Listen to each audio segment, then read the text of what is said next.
A survey in late 2019 found that 70% of Americans said that if they missed one paycheck, it would cause their bills to start piling up.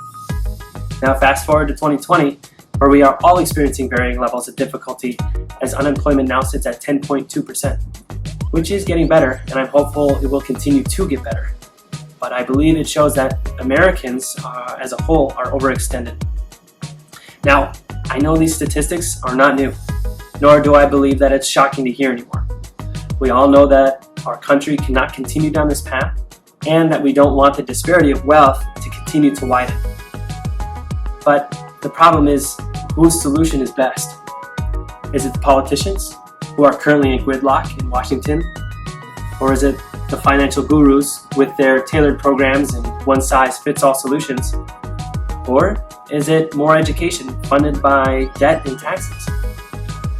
And I have my speculations on how to solve the world's problems, but I would much rather focus on the individual, you and me. Chances are your experiences with money are similar to mine. You get a job when you're a teenager, you open up a bank account, and maybe you even get a credit card, and you start buying all the things that you want. Video games, a car, clothing, technology. Maybe you even go on some vacations. You finally get to make your own decisions. Before this though, maybe you didn't have anyone in your life giving you guidance on the importance of saving and creating and keeping a budget. Then you go off to college because it's what you do. And you believe, as we were told, it's the best way to increase your lifetime earnings. But it's also the best way to lock yourself into crippling debt that you can't bankrupt yourself out of. And hey, you could stop making those payments, but then your credit score plummets and it destroys your ability to do things like buying a house.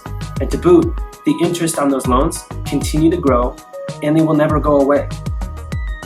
Now you've graduated and you have an education, and maybe you're even working in your field of study, even if the Federal Reserve Bank has found that only 27% of all graduates find work in their related major.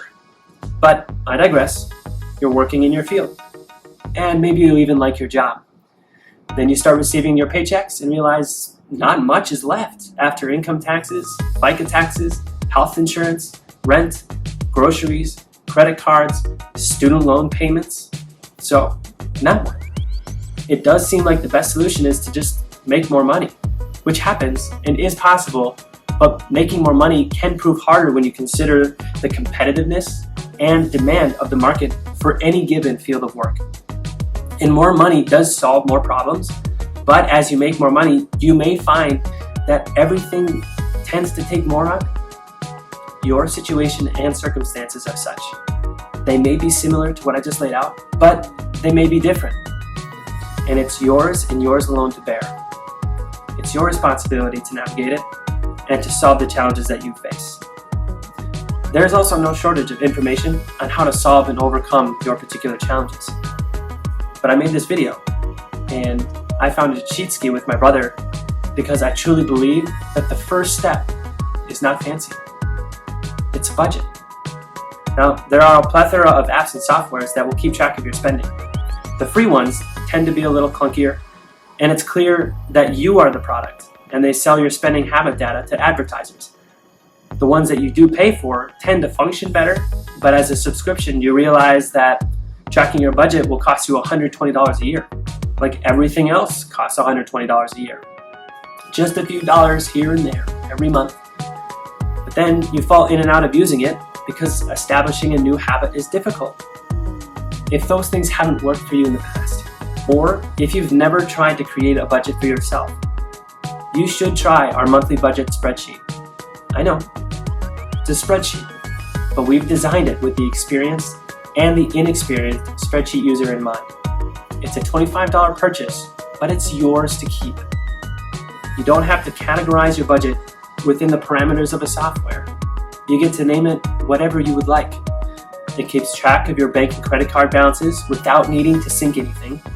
It gives you useful insights and graphs that help you understand your spending habits.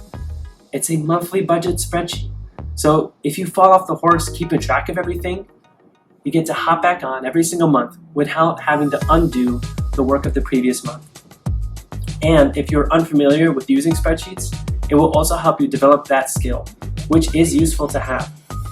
Spreadsheets are capable of being very powerful tools, and our budget spreadsheet is just that. It's a tool to help you budget. It's not fancy. It's not all that innovative. It's a spreadsheet, but a spreadsheet might be exactly what you need. The link below can take you where you can purchase this spreadsheet. Please also consider joining the Sheetski Facebook group that we've created to be a community of everyone using our product, where we will answer questions and concerns that you have. I want to thank you for taking the time to watch this video. Take care.